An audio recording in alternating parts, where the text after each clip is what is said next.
Well, here we are on the northern ramparts now, and this is the northern parapet. And back in this, probably the First World War, and definitely in the Second World War, what they did, they actually cut through the parapets and made sangars on the other side, so they're defensive positions. Because we've gone away from cannons over there, which is the Victorian things, and now we're going to like machine guns and that sort of thing. That's how we're going to engage the enemy. So follow me.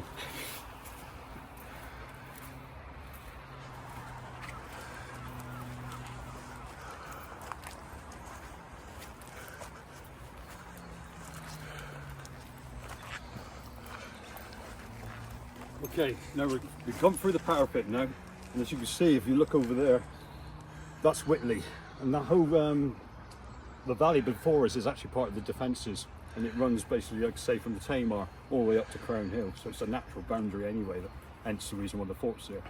What I'm actually in now is what we call a sangar, and a sangar is just a defensive position that's temporary built. Normally it's got sandbags, it's all do, that's the idea. You may have heard in war films and that.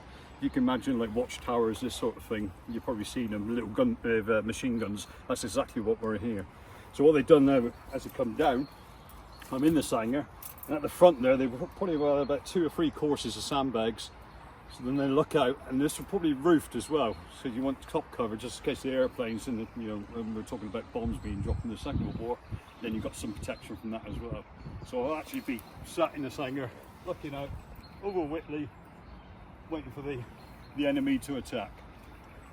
There you go. So I've just come out of the sangar. I'm going back now into the fort. You notice as I pass up here, it's actually like a zigzag, and that's intentional because then it's going to show anyone going in and out of the sangar they've actually got protection the whole time they're going in and out, and not just protection from small arms but protections from sight, because you remember the enemy are a reserve in this place, so it's to keep them, they don't see your people coming and going in and out of the sangar. There might be a good chance to take a few shots. Okay, so now we're going to go back into the fort. Okay, we're actually in the northwest corner now, so we're in the opposite place to the sangar previously. It's almost a mirror, but you can probably see it is actually a bit more substantial. And here we also got a bit of surviving archaeology as well from the 1940s. I'll just take your view down here. Just here, you can see what we call wrinkly tin, which is the corrugated iron. So you probably get images of like the First World War trenches, that sort of thing. And it also shows that the depth of this soil has been built up over years and years, so it's probably quite a bit deeper than what we actually are. Again, we got the zigzaggy sort of entrance into the actual sangar itself. And back in the day as well, there wouldn't be any of these trees here, of course, and there were perfect views from here all the way to the No Battery, or where No Primary School is today, off to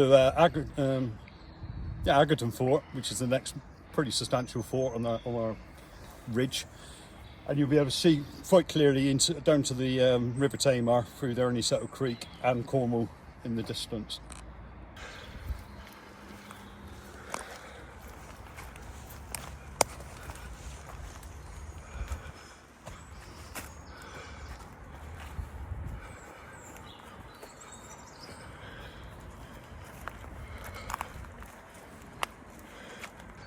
So I'm actually standing in the northwest sangar, and you can imagine in front of me here, it's quite substantial. It's like a proper fire trench, this one. There would have been, again, a couple of courses of sandbags in front of us, so I could take a position looking down into the moat and across the valley.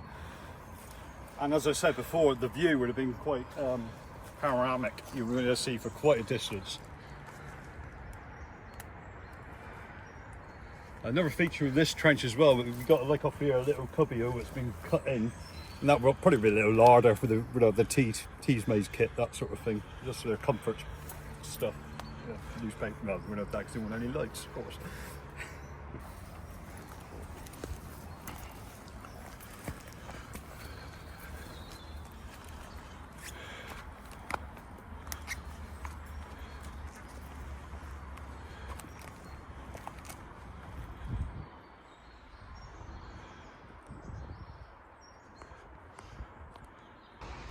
Hello, my name is Andy Sturdy. I'm a commercial archaeologist, and my hobby is Woodland Fort.